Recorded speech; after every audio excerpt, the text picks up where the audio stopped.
Informasi selanjutnya, saudara, datang dari Blora, Jawa Tengah. Seorang pencuri terpergok beraksi di rumah seorang warga.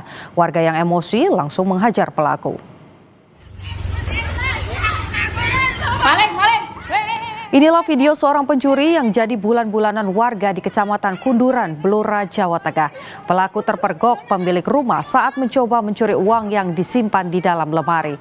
Warga yang emosi sempat menghajar pelaku sebelum akhirnya dibawa polisi.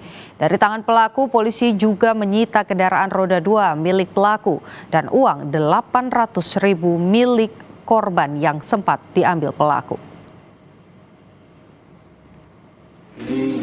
Pergi ke sawah, terduga pelaku masuk ke dalam rumah, selanjutnya mencari barang di dalam lemari, dan pada saat pelaku melakukan tindakan tersebut, korban pulang dan mendapati terduga di dalam rumah. Selanjutnya korban berteriak pencuri dan akhirnya ditangkap oleh warga.